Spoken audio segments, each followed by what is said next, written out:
Hello, my name is Scott Harris, the host of Naturally Scott. Hopefully your favorite podcast. I know it's mine. Anyway, we've got an interesting one today, a little different than what we normally do. John Goodell is our guest. He's the Executive Director and Chief Curator of the Archives of Falconry, and he is an expert and a lifelong falconer, and we're going to learn a lot about that. I'm a giant fan of raptors, as many of you know. I wrote a book called Raptor Quest. I know very little about falconry, and I'm excited to learn. I'm going to find out what exactly falconry is, what's the relationship between falconers and birds, and what exactly the Archives of Falconry are. John's going to tell us about the history of falconry, dating back somewhere between 200 years, and we're just going to cover a lot of stuff, and it's really, I think, going to be interesting for you. So I'm looking forward to sharing this one, looking forward to you meeting John Goodell, looking forward to you learning about falconry. Great day, stay curious, enjoy the podcast.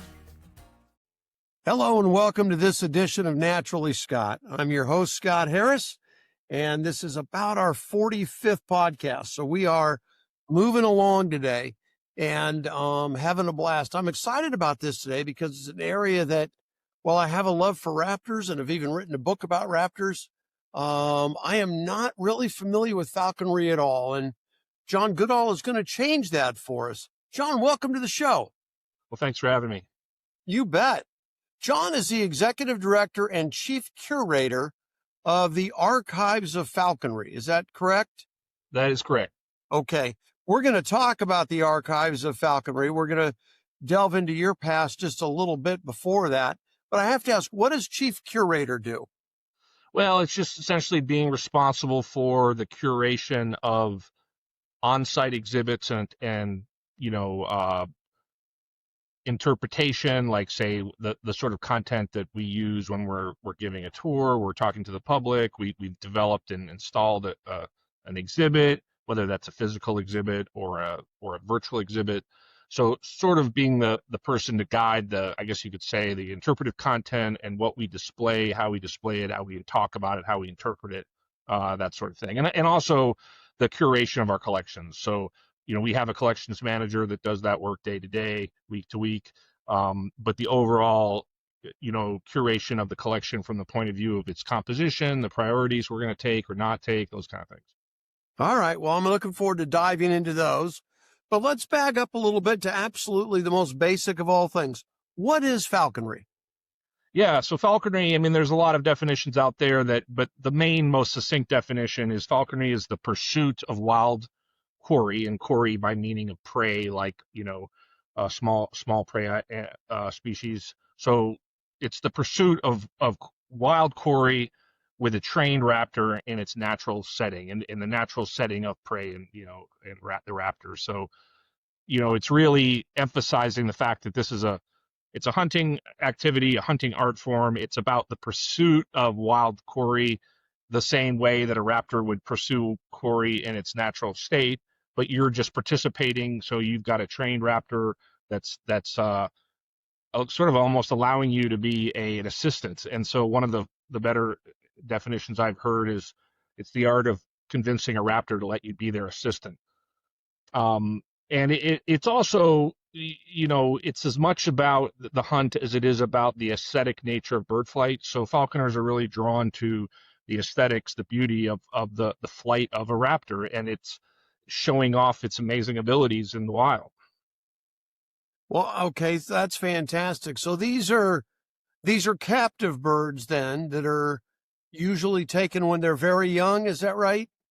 Well, no, they're the traditional form of falconry that goes back millennia is really actually the act of capturing a bird, typically an immature raptor, and when it's fully independent, and we call a passage. So that's a bird that is in passage to maybe from its natal region, right, migrating south to its winter area. And so, for example, the falconers of the Arabian Peninsula would know that Saker falcons are essentially traveling over the Arabian Peninsula to Africa in their for wintering period, and they would leave their Central Asian mountain ranges and then travel south, and then they would catch the Saker. They would very good at what we call manning, which is essentially taming, and they would fly that sacred falcon on things like houbara bustard or other desert birds and hares. And then in the spring or late winter, they would release that saker, and in theory, it would go back north to its natal region. And so the idea that was really the original form of falconry. Of course, now a lot of falconries using captive bred birds. In some places, there's still limited access to wild take birds, but in general, birds that are independent and grown up and learned the lessons of life in the wild are the best birds. And then, but yeah, some people do imprint raptors, like, you could get an imprint, what we call an imprint, which is a bird that you do raise. But I would say a lot of falconers, not all, but a lot, would decide to prefer a bird that's raised by its natural parents, even in captivity, as to a bird that you raise. A bird that you raise, you're sort of teaching it everything, and it's a big it's a lot of work. So you had mentioned that the birds that you were describing, the sakers, that they were just kept basically for a season and then released, and then new ones were captured the following year. Is that the case with our birds here in the U.S.? Well, some falconers do that, and that's, in the culture, in the Bedouin culture in the Arabian Peninsula, it's all part of their traditional ecological knowledge and their traditional values about nature. And they don't want it. They understood that these birds would become adults the following year, or subadults, and eventually full-grown adults in 2 to 3 years. They would be breeding, and so they didn't want to, take from the breeding population. And even that was a traditional understanding of what scientists now understand is the breeding population is really important to species. And although there's some what you call compensatory mortality, and some animals don't survive their first year, and as many of your listeners probably know, a lot of raptors don't survive their first year in the wild. But once they're a breeder, they're an integral part of that species trajectory. And so falconers are, we don't take, right, even the legal acquisition of raptors through various falconry regulations is that we do not allow any take of those adult birds. And so to answer your question, yeah, some falconers, I know people that fly merlins. Merlins are a tremendous falconry bird, and they are sometimes trapped by falconers in the wild in, say, October. They fly them through the spring. They release them. They go up to Canada or to breed. And then in some cases, falconers who are really adept at flying merlins go back to that same tree that next fall, and that bird is right there sort of ready to be taken up again. And they actually, some of them even come into the lure and are ready to do it again. So that's sort of what we would call maybe the optimal relationship, So, but yeah, some falconers do keep birds a number of seasons. But I would say that to the listener that's concerned about this, and as a birder and someone that was, always into passerine birds and shorebirds and very much an avian biologist before I became a falconer, I would say that the key point is that falconry access to wild taken birds is a very limited number. It's very regulated. And from a biological point of view, it has no detectable effect. So we're talking about a very small dedicated core of people that are willing to go through a tremendous amount of exams and inspections and permitting. And after all of that, most of these birds are lost or let go.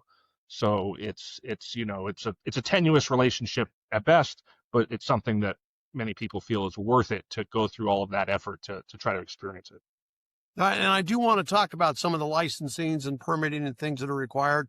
But I just have to comment. I just spent the last week up in Pocosin Lakes National Wildlife Refuge and Alligator River National Wildlife Refuge, and was fortunate enough to see a handful of merlin on both places, and a few kestrel and others, harriers and different things. But the merlins are just spectacular to watch in flight.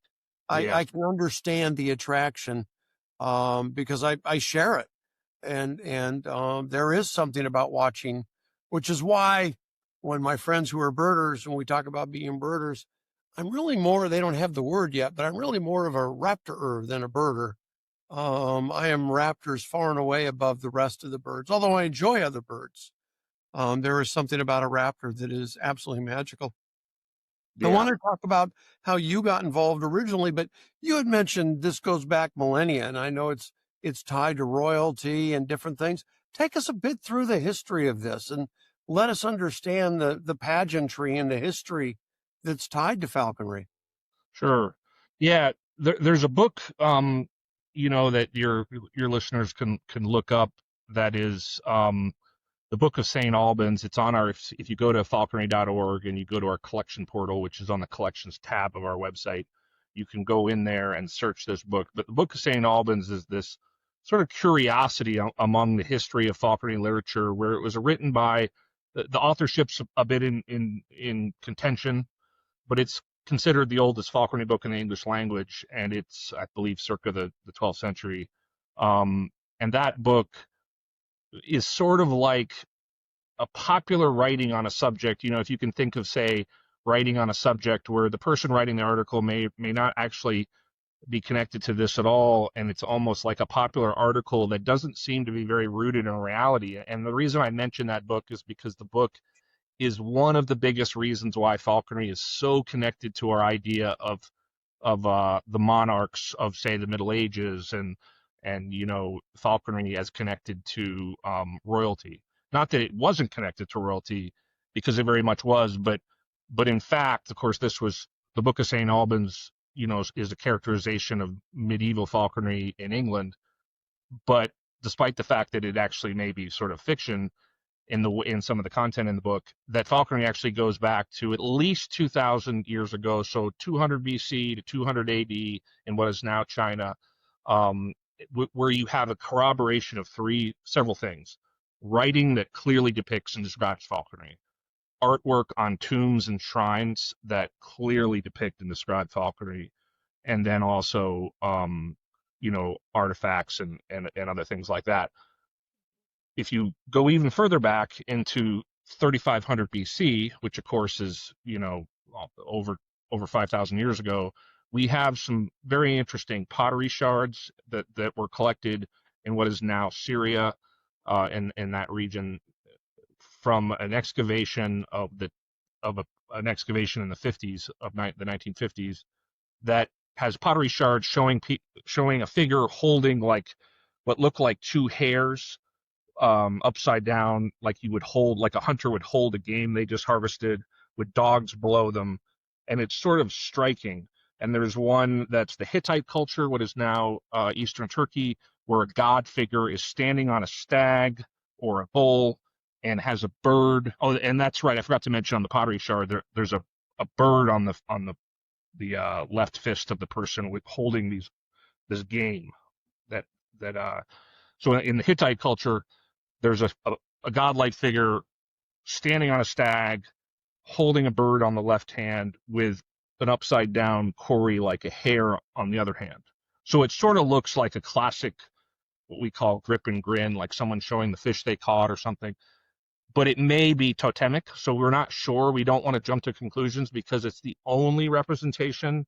We don't have concurrent writing or anything else to really validate that that's not just a totemic representation of a god, as opposed to the actual practice of falconry. So that's a bit of an unknown. But what we can say for sure is 2,000 years ago, plus or minus two to 400 years, falconry was very much active in what is now China, Western Mongolia, places like that, and it was very active. And it was not, although it was practiced by royals, it was clearly practiced across the society, kind of cross section of society. Golden eagles, goshawks and sacred falcons and peregrines, all of those things. And even in the 9th century, the 8th to 10th century, there's evidence of the government essentially, and I believe there was the Han Dynasty at first that practiced, clearly supported falconry, and then I believe the next dynasty, which I'm spacing the name, actually funded government departments.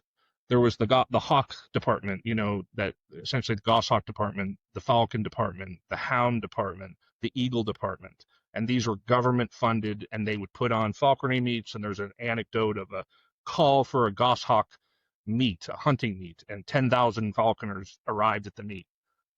So this was certainly both grassroots hunting practice and a practice that around royalty and ceremony. But really, when you think about where falconry likely came from in the Central Asia steppe, essentially, what we think of now as sagebrush steppe or shrub steppe or grassland, like the northern steppe being like northern Montana, southern Canada, the Canadian prairie. Open ground where if you think of the utility of a bow in open ground where prey can see a hunter coming, they often have good eyesight. Wildlife in those regions often have good eyesight. They're often will flush and escape at long distances. So bows are not as great at capturing small game in those environments, and even trapping is hard in a big, low density distribution of wildlife in a wide open area. And so what we could speculate, and this is just sort of the speculation basically, is that falconry originated as an adaptive strategy to capture small game in big, wide open areas with low densities of small game. And we know that in the dawn of civilization, for whatever reason, there was a big decline at big game. Because I think people began to settle in areas and they overhunted the areas around them. So it might very well be that falconry was this sort of strategy to harvest protein in that type of environment. Again, that's somewhat speculation, but that's a bit of a theory. Well, and thank you for all of that. And that is part of what I wanted to ask you. Historically and up until today, and maybe it's changed over time, has falconry been a hobby, a sport, a form of hunting and gathering protein, or all of the above? Or yeah, I mean, I think falconers that actively do falconry in the way that I've discussed it to you today, and I think that the definition of centering around a hunting pursuit is I think a lot of falconers would say to you, this is an art, an hunting art. This is a very complicated thing that I believe connects me with nature. I enjoy the aesthetics of the bird flight, but they all, generally all are still emphasizing the hunt. They eat, they're eating what they catch with their raptor in partnership with their raptor, and they very much are practicing it as a hunting pursuit. It's regulated by hunting agencies that regulate hunting and fishing in as an example in North America. But I think most people would say, this is obviously it's more effective to use a firearm or what have you. But really, this is people that enjoy birds. They enjoy watching birds flight, and especially the drama of the predator and prey relationship.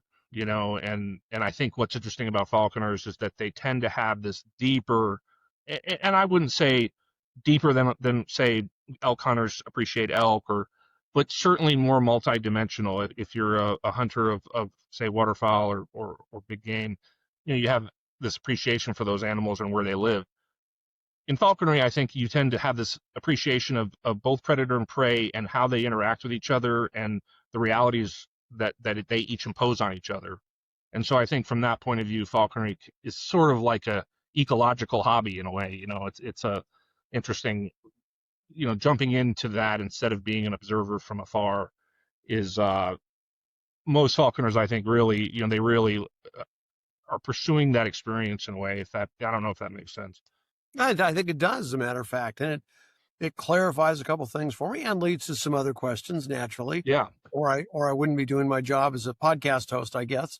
What first attracted you to falconry? I mean, when was that, and what brought you into the activity?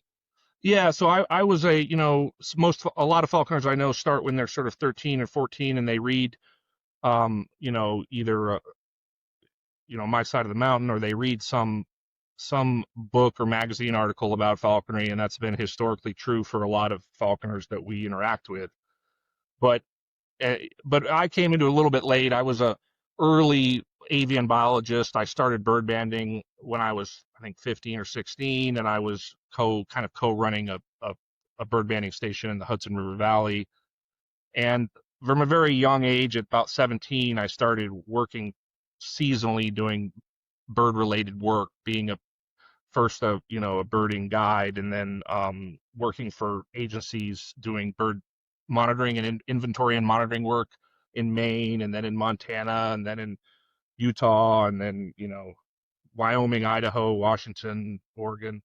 And over the course of doing that, when I was in Utah, I met some graduate students that were doing avian research, raptor research actually, and they were falconers, and they were all under the well-known raptor researcher Clayton White, who was part of the early peregrine falcon research. He described the Arctic subspecies of the peregrine, the tundreous peregrine, the tundra peregrine, and he was sort of, in a way, tangentially connected to the falconry community, but he had several grad students that were aspiring raptor biologists who were falconers, and so I met them and became enamored with it through that contact. And have never lost that passion. Well, yeah, I mean, I think it was an amaze for me at the time. It was really just just a revelation that one could hunt with a bird of prey, but also just, your seasons are longer and you have, more time to develop a good dog and to develop a good bird, and you're out in the field and it's all about the pursuit, and it's not as much about, how much game you put into the bag. And it definitely, it was hard. It was hard because I had other passions that I was doing at the time. We were running a hawk migration scientific kind of operation at the time, and I was very much enjoyed that. And we were sampling blood for their raptor exposure to pesticides, among other things.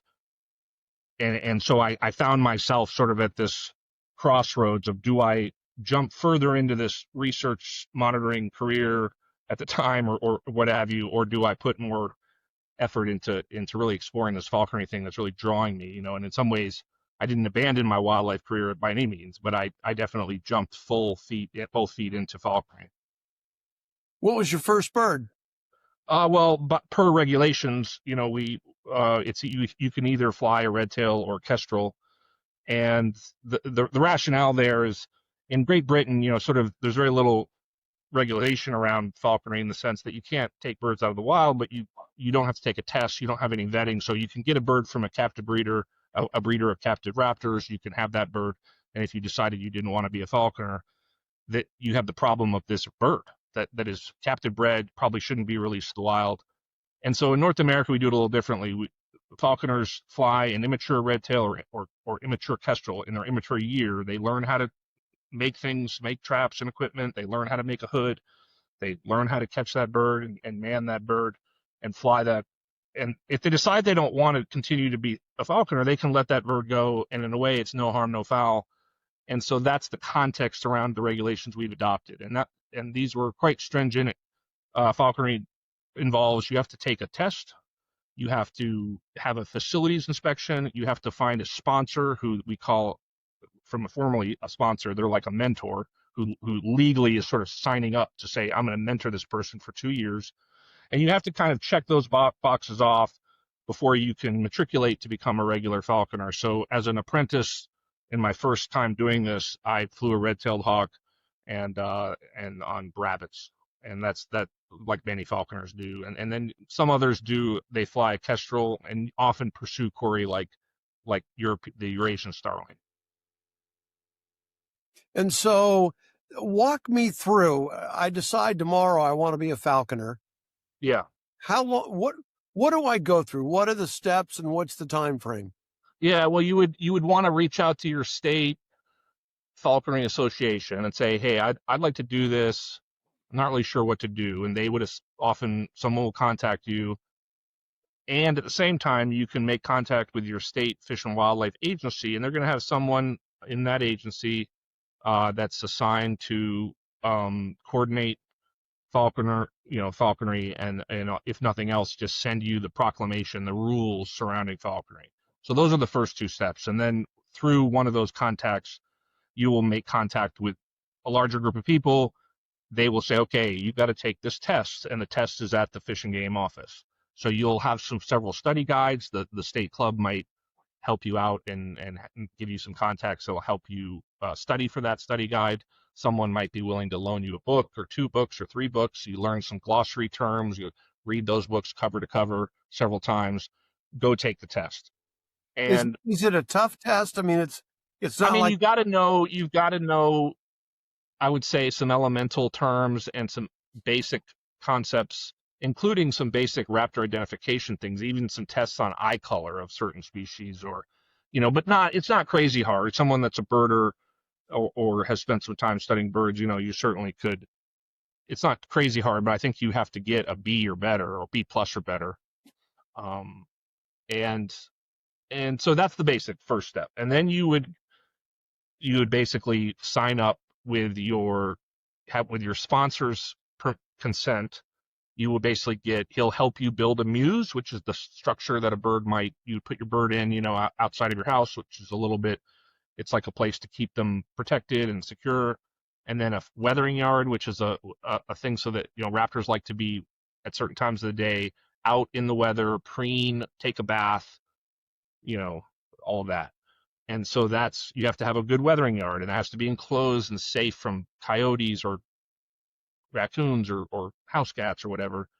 And then you want to have things like a scale and jesses and anklets, swivels, glove, and those things. So you present this stuff that you've done with assistance of your sponsor to that facilities inspector, which is often a game warden or or staff with the Fish and Game. And a bit of the problem you encounter sometimes is that falconry is a very deep rabbit hole of information and expertise, and sometimes, with total sympathy to the Fish and Game outfits that have to do this, they don't have any background, and they are like looking at a piece of paper trying to check the right boxes. So it can be a little difficult, but a lot of states work very closely with their state fishing. A lot of states work closely with their falconry club, their state club, to make sure the test is accurate, to make sure they understand the inspections. Because you have to understand, in the 1970s, the North American Falconers Association voluntarily essentially gave these very quite strict process to the agencies. And so it's one of the only examples of a user group that basically volunteered to regulate itself with a very restrictive set of rules out of the concern for falconry and the welfare of raptors. So here we deliver these quite complicated, or at least quite high bar of rules, and the agencies accepted those. First, it was a unified federal regulation, and then the various states adopted that basic regulation across the country. So, to the credit of, I think, the falconry community for volunteering those rules, but also, it's a bit of a burden for the state agencies that have to, have people on staff that can figure this out for a very tiny population of permittees that are trying to, you know what I mean? So so all things considered, it's a great system, but, it's always good to sort of, I think, for us to look at our agency partners with some sense of appreciation, because it's a small little thing they don't get very many fees out of, and they probably run it at a loss. Well, the government's good at that, so we have a lot of practice. How many falconers are there in the country? I would say there's, it's a bit of a debate, but there might be somewhere in the ballpark of 5,000 falconers in the U.S. and Canada. Okay. It's always hard to say out of the total population of falconers that they would say they're falconers, how many have an active permit. And out of the ones with an active permit, how many are actually active? And so I would ballpark that between 4,000 to 5,000, maybe in North America. Mexico I'm not quite sure, but there's probably a couple thousand. And are the regulations in Canada and Mexico similar to ours? Canada and the U.S. are very similar. I can't speak to Mexico. It might be quite provincial, like, the provinces, the states might do things differently, but Canada and the U.S. is quite similar. Okay. And there's also treaties that these countries, of course, have signed. So you have things like the Migratory Bird Treaty and CITES and things like that. So those are all part of this, in the sense that the birds that we agree have certain statuses and certain levels of concern, those are all part of how falconry regulations are put together. Like, we're obviously honoring all of these international treaties. And are a number of falconers for life? I mean, like you, they started in their teens, and I would say you've got to be in your 30s by now. So yeah, I would say that the majority of falconers are that start early tend to fly birds for life. Like anyone, falconry is a tremendous commitment, and like anyone, it's common for people to reach a stage in life where they have, you know, it's not quite justifiable to make every decision in your life around falconry, which many people do. So some, I think, understandably, they get married, they have children, they have a demanding career, they might step aside, and then come back to it maybe later, But I would say that's the biggest challenge is, to do it right. It's such a demand on your life that I think uh, the people that really do it the rest of their life they are dedicated beyond dedicated. But So describe that demand. I mean, it's not like you're a fan of bowling and you can put the ball away for a season in the closet and come back to it. I mean, yeah. if you take the Yeah, I mean, you're responsibility, flying your bird. I mean, if you want to do that bird, yeah, I think if you want to do justice by the art of falconry, you're going to be flying that bird 3 to 5 times, 6, 7 times a week. I'd say a minimum of 3 to 4, but some people fly every day for the whole season.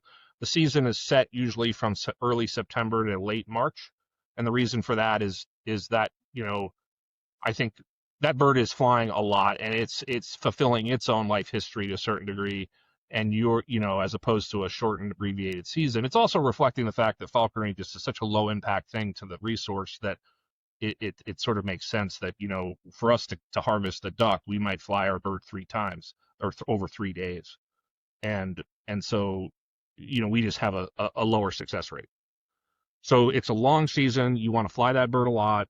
You maintain these facilities. You are always watching to make sure that bird has clean sources of water, exceptional source of high quality food. And for birds, as you can imagine, like a merlin, you want to feed that bird, I mean, essentially, a rich pasturine diet of something like an English house sparrow, which is not a protected bird, and you can utilize, obviously, fit the bird to catch its own. So it's a lot of dedication in all of that. You are attending to a lot of minutia, like making sure the condition of every feather is perfect, and making sure that if any feather had a damage, you would immediately repair that feather through imping. You are always checking the bird's feet, making sure that the bird's feet are in good condition, and with respect to the perches that you use, and that when you go to the field, you're looking at fences or power poles, and you're looking at, oh, that dog is loose and it's barking over there. I saw a feral cat over there, and you're managing all the threats in the environment. And oh, there's a bald eagle just flew overhead, or this is the high period of golden eagle territoriality, and I know there's a pair of golden eagles. I'm not going to fly. And so falconers are constantly managing these various variables to the benefit of the bird, and the success of the flight. And so those things are often spinning around in our head, every day, and in the field. And then, often it's a lot of, you're managing the bird in the way a coach might manage a track athlete. You're trying to bring them up to optimal condition. And so you're also thinking about this very careful feeding regimes and getting the bird in shape, but not doing it too quickly when the bird has been in the molt for the summer, things like that. And so it becomes a sort of I guess you could say, an obsession. It becomes a total all-consuming thing. But in the process, you learn a lot about birds of prey. And I think some of us that have been worked in the wildlife field have said, particularly the raptor field, have always sort of said that you don't have to be a falconer, but every raptor biologist should at least do something like falconry for 6 months, just to impart some of those secrets of birds of prey. So, well, and that makes sense. I can see where you would learn a tremendous amount. Now, today, again, we talked about the Saker falcons and the seasonality involved. Here in the States, are people holding on to birds for a couple of years or 5 years, or are they seasonal? I mean, it would seem that there would be an emotional attachment that would grow if you're Yeah, out, preening the bird and checking the bird and emptying the feathers and making sure the weight's up and not down, but not too up. I mean, it's got to be hard to say, okay, have a good life. It's been a pleasure. yeah. I think How that does that work? I think that the one important thing is, because we're letting these birds go every day. I mean, ritualistically, right? The nature of falconry is you're letting that bird go and fly free every day. And I think the understanding that you're also the whole attraction to this thing is this is a wild bird, and this is a bird that has its own, reality in the world, and you appreciate that, and that they've got an urge to migrate, they've got an urge to breed, and fulfilling their, their elements of their life history. And so I think a lot of falconers do fly birds a long time, like say a captive bred bird. Most falconers will fly that bird as many years as they can and try to avoid the dangers of life in the wild and keep that bird as many years as they can, and maybe they lose it, but typically they don't, especially with the modern improvements in telemetry. But I think the way that most falconers would view a bird that's, say, captured in the wild and flown in falconry is that it's yes, they form a bond with the bird, and the best ones are very cherished, but it's a there's two sides to that coin for every falconer, and I think every falconer feels a sense of fulfillment to also see the bird go back into the wild and sort of pursue its purpose in life to do its thing. So describe that. So let's just say a Merlin, for example, you described that, and the gentleman let it go and then went back the next year, and it was, back in the same tree, maybe waiting to be captured. But nonetheless, what is that like? I mean, you take the bird out and you've trained it and you've gone out, like you said, sometimes, 3 to 7 times a week and flown the bird and brought it home and taken care of it. And then one day it's Thursday and you say, I'm letting you go today and I'm not bringing you home tonight. How does the bird know Yeah, that? well, I mean, that in that story about the Merlin, there's actually a falconer that was extremely revered in the Merlin falconry world he was going back to that tree the next year because he knew that Merlin used that tree as a primary hunting tree, and he was not capturing that bird. He was throwing his lure, and that bird was like, I remember that guy. Boom, back to the lure, lands on the lure, and it's taken up. So it's which is I think for even a lot of falconers we're just incredibly in awe of. But to answer your question, it might go that you take a bird, you fly a bird for a year, 2 years, and for a variety of reasons, falconers might say, this bird has been such a joy to fly. It's getting to a breeding age. I'd like to maybe try a different bird that might have a different personality, right? And this bird can do its thing in the wild, and I think that the path to that is often, you'll start with the bird, and the relationship is one of trust, and you build trust with the bird in the beginning. So in the beginning, you're sitting under a candlelight. You've got a fist of a quail, let's say a Coturnix quail, that you have for bird food, and it's very dark in the room, and you unhood that falcon, and it sort of opens its mouth and maybe slightly opens its wings and looks at you. And then over the process of maybe 30 minutes, it looks down, it looks at you, and it looks down, and it eats the quail. One of the things you have to think of in the wild is that raptors are constant. You've seen this. They're constantly taking a bite and looking, taking a bite and looking, and they're doing it as fast as they can. And the reason is their whole experience in the world, if they can't carry that prey to a really safe place, like a little sparrow they can fly away with, for whatever reason, even in that case, all the eyeballs in that region are on them. All the other raptors have seen them. If the sun is setting, those owls are looking for them.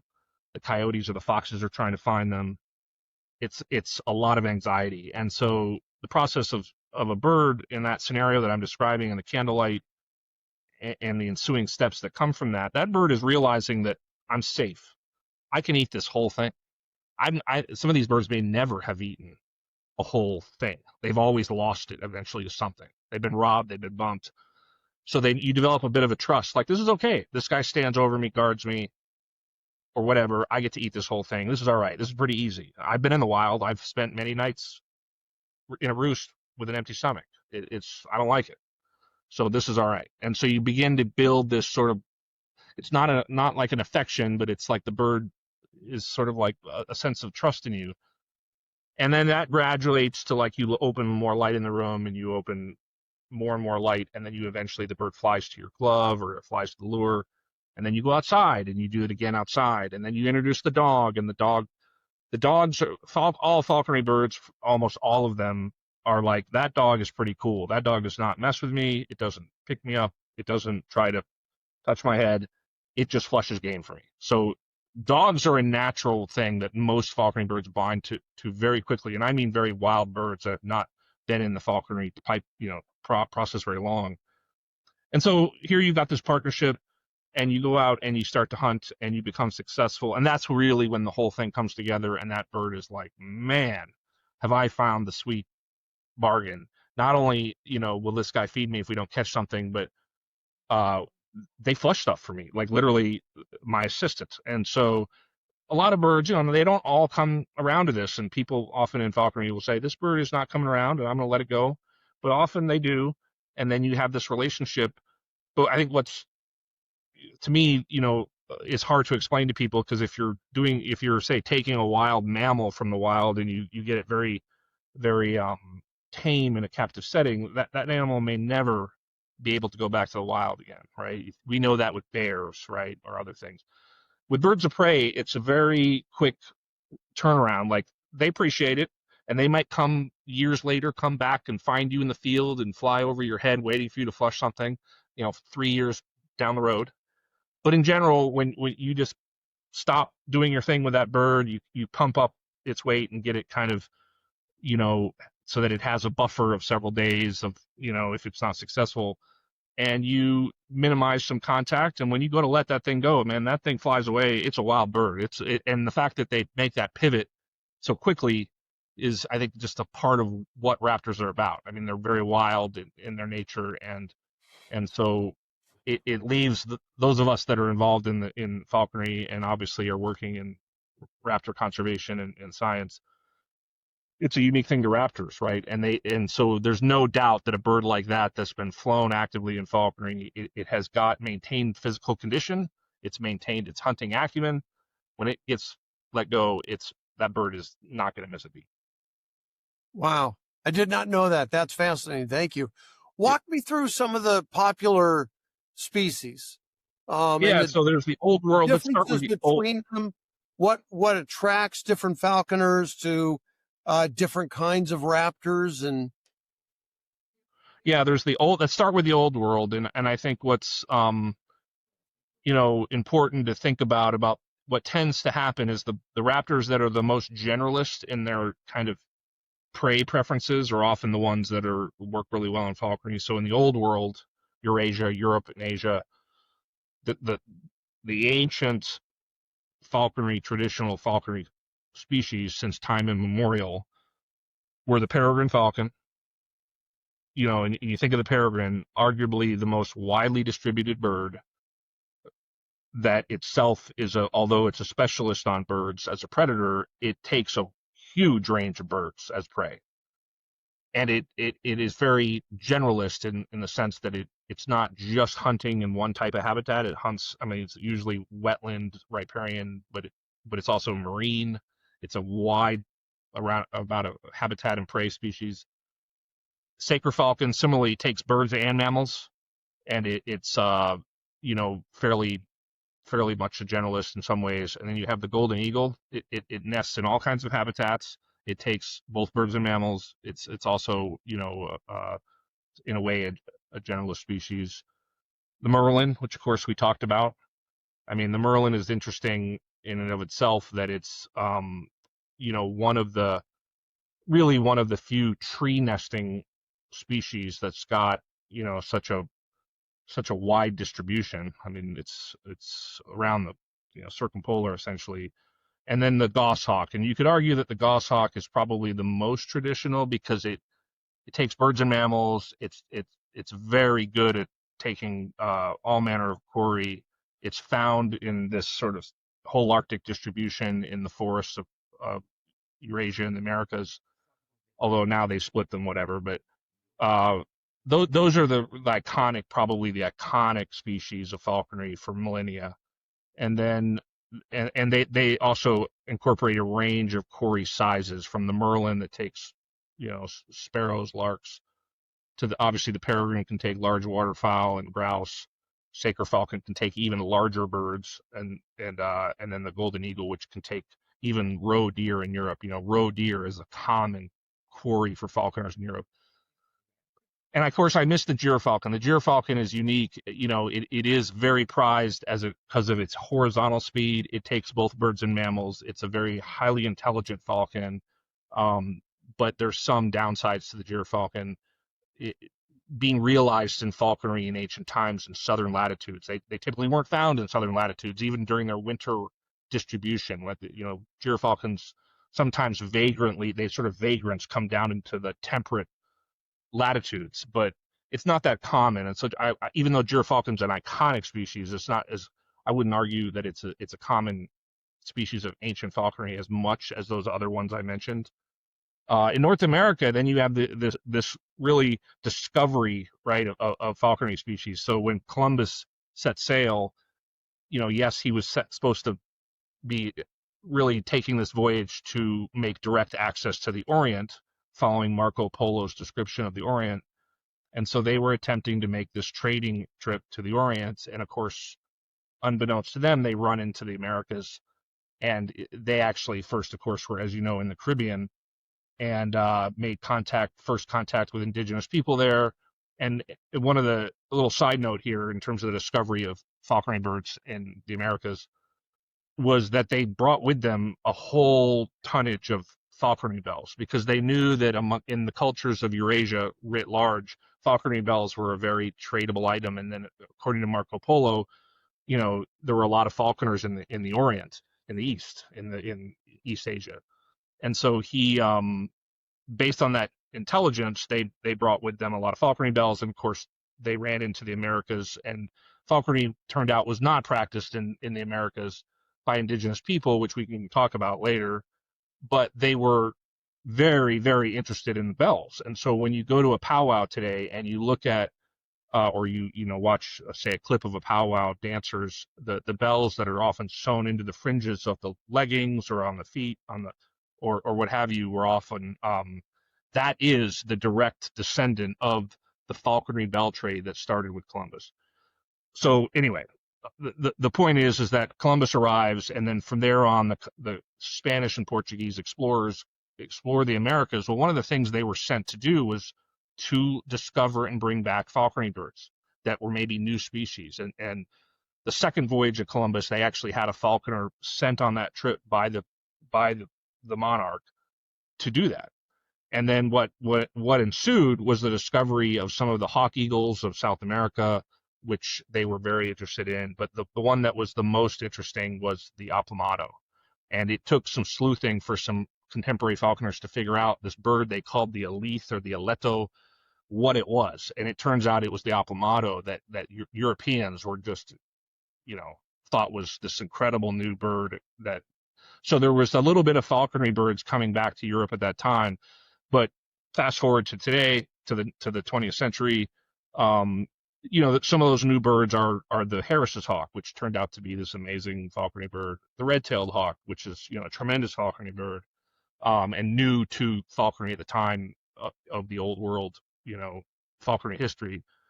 And then you have the aplomado that I mentioned, the American kestrel, which amazingly is actually a pretty cool falconry bird. And of course, and then the prairie falcon, is another one. That the prairie falcon is a very tenacious desert falcon that a lot of falconers became enamored with. And then finally, you have the sharpshin and the Cooper's hawk. So in Eurasia, you've got two accipiters, right? The goshawk and the Eurasian sparrowhawk. Both of them are, I should have added the Eurasian sparrowhawk to my old world list, but both of them are very traditional, celebrated falconry birds in the old world.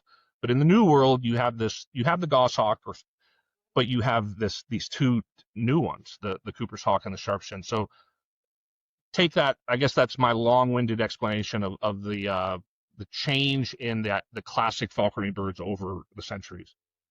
Okay, great. Now, I've got a friend, and I had mentioned when I was going to be interviewing you. I did not know this about him, but it turned out as a young man, he did do some falconry. And he and a bunch of buddies all did Harris's hawks and hunted together. Yeah. And Harris's hawks, I think, are the only U.S.-based hawk that group hunt, right?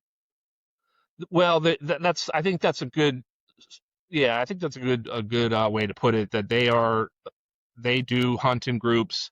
There are other birds that will be successfully flown in in a group. I mean, some people fly male peregrines together, right? And they figure out and they work together. I mean, there are examples of birds we don't associate as being highly social that do in the wild sometimes hunt together and that are flown in falconry together. But the Harris's hawk is on a different level. Like the classic story people think of when you think of the Harris's hawk is a bunch of Southern California falconers with 15 Harris's hawks having a blast in the desert. So they're very interesting, and that was my friend. And by the way, if he watches the podcast, Tim Hagel. Tim is the gentleman who did that, and that's what he talked about. He said we just had a bunch of falconers, and we all decided to do Harris's hawks, and we went out together, and it must have been a blast. Now, John, do you currently have birds or a bird? Yeah, I'm flying a goshawk right now, a female goshawk. And I've either mostly done that or flown a female peregrine. And it's a bit of a challenge, in the job that I have, that unlike my younger years, I think to do falconry at the level I wish I was, but nevertheless, Boise is a developing city and we drive a little further every year to get to somewhere to fly. But yeah, I'm flying a goshawk and we do have at least one or two falconers working at the archives at any given time. Sometimes we have, staff that are expert in collections, and they may not know a lot about falconry, but they develop that knowledge over time as with respect to collections work. But the organization really relies on not just the falconers staff, but really the falconry community per se that helps guide us in what is important, and the priorities we take. And it struck me when you mentioned both your goshawk and your peregrine, you clearly stated female. Is there a difference in flying a female versus a male I think that just those two? There's great positives to both, and it's hard to. It really has to do with the number one driving thing that I think most falconers would emphasize of what bird they flew for the area they live is the bird that is most suitable to the most abundant quarry or range of options that they have where they live, and to not fly something that is unrealistic for where they are and what they've got in terms of hunting quarry. So the goshawk female, what you could argue that presents is a wider range. So they're big enough and powerful enough to take hares and cottontails and maybe larger ducks like mallards, but they're quick and agile enough to take things like quail or partridge. And so that provides you a great range of options. Females tend to be calmer and easier keepers, so to speak. And that has not been my experience, by the way. well, so it's an interesting background to raptor natural history here in the sense that, as you know, females tend to stay at the nest and defend the nest, and the males tend to do a lot of the provisioning through at least the nesting cycle. But a lot of raptors, the male continues to provision the female even on either side of the breeding season. And so males tend to have this natural drive, whether they're hungry or whether they're not hungry. It's really important for them to have an intrinsic drive to fly and to hunt outside of their own personal wants and desires. And that's what makes raptor populations go round, frankly, is that male's ability to do that provisioning and to bring not just one thing to the nest, but to bring 5, 6, 7 things to the nest, depending on the time of the nesting cycle. And so males tend to have sort of a higher, they're a little higher strung, they're a little more active, they're definitely more aerial, they want to fly more. So people that love males love that aerial nature, that intrinsic desire to fly and to really put it out there and put a lot of effort. Whereas females, they can still do a lot of the things males do, but they tend to sometimes be, hey, why don't you catch that for me? Or why don't you flush that? They tend to be a little bit more mellow, but very powerful and very dominant. And the bird that is capable of, say, catching that large hare, for example, in the goshawks. And so that dynamic between males and females, falconers are always like loving both. And I want to fly a male for this reason. I want to fly a female for this reason. But a little anecdote about the English terminology of birds, hawks, and falcons.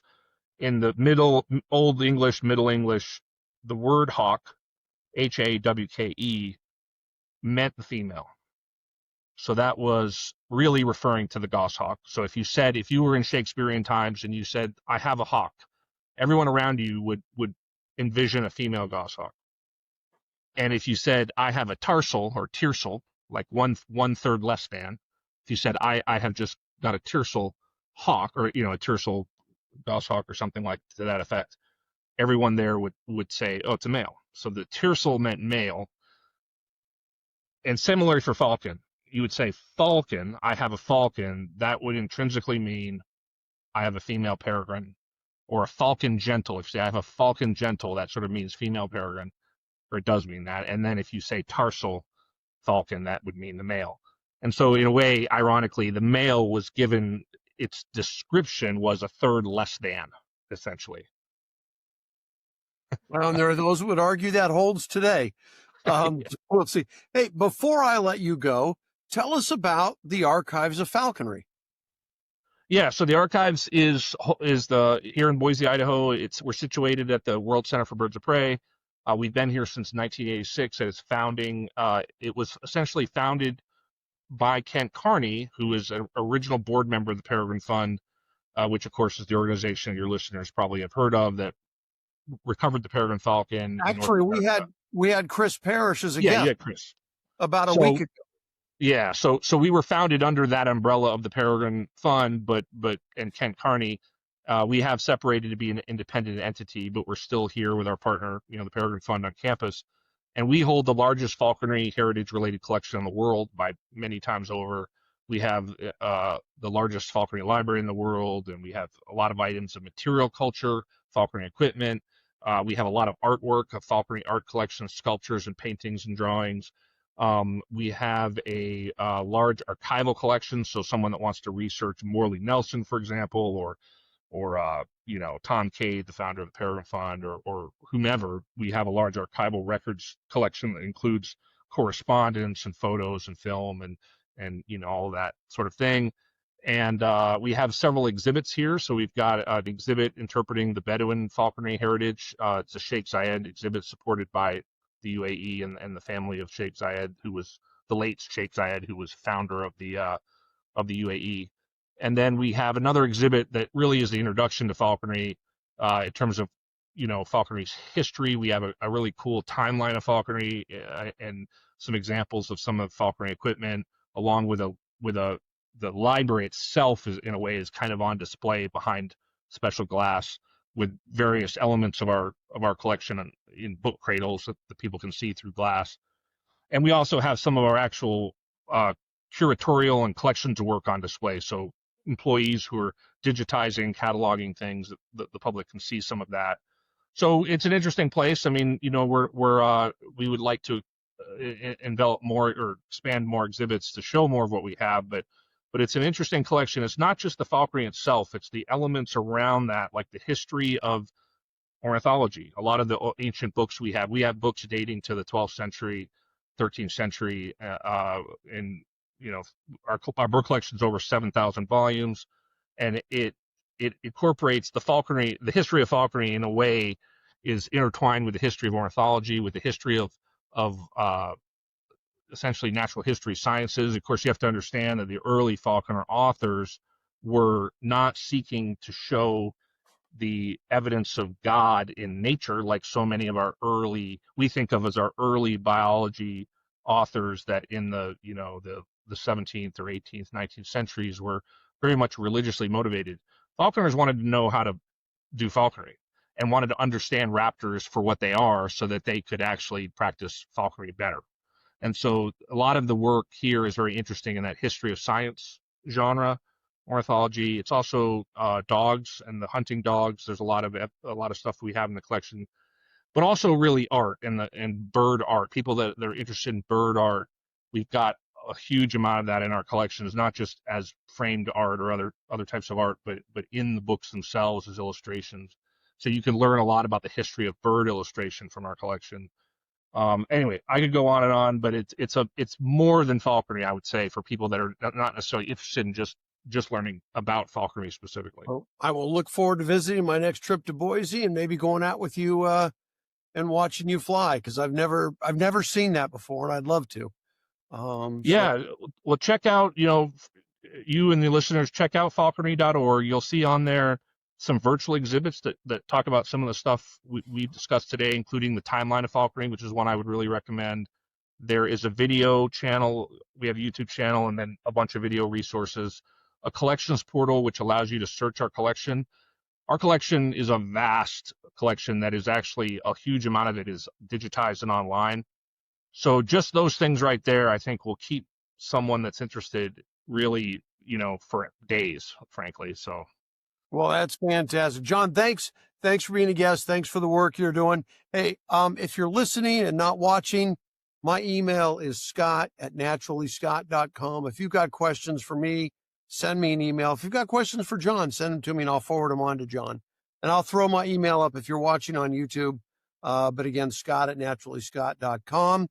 And John, I had asked you, as I asked all my guests, to recommend a single book, nature related, that you think the guests might enjoy. So if you would do that, I'd really appreciate it. Yeah, I will. One in the falconry. Of course, I'm going to break the law and offer more than one, but Stephen Bodio's Rage for Falcons, and this is for the non-falconer. This is a great introduction to falconry. The Rites of Autumn by Dan O'Brien. Again, a great non-fiction novels essentially that are much more accessible to the non-falconer. And sorry for doing three, but the other one I'd recommend is the oh man, now I'm losing my my memory, but the John Kirk Townsend's a narrative of his travels through the Rocky Mountains to the Pacific Ocean. And that's book, his journals have been reprinted, and you can buy that. You can get it on Amazon. The reason I mention that for people that are into, it's not rich in birding observations, but it has quite a few, and it's what arguably the first trained ornithologist, naturalist person to go through that region after the Lewis and Clark, who, as you know, were less formally trained. And so I would check that out as something that is a little obscure but worth doing. Fantastic. Thank you. We'll throw a cover up on the screen if you're watching on YouTube. And by the way, if you are watching on YouTube, do me a favor and hit subscribe. It takes no time, no effort. But what it does is it motivates YouTube to get this podcast out to more people, and more people can learn about, in this case, what John and his organization are doing and about falconry. And I think a lot of people, even birders like myself, are fairly ignorant in that area. So it's kind of important, and it allows us to bring in more guests. So it's a good combination. Drop a comment, hit like, of course, only if you like it. But I'm trusting and hoping that you do, or you wouldn't be with us an hour after we started.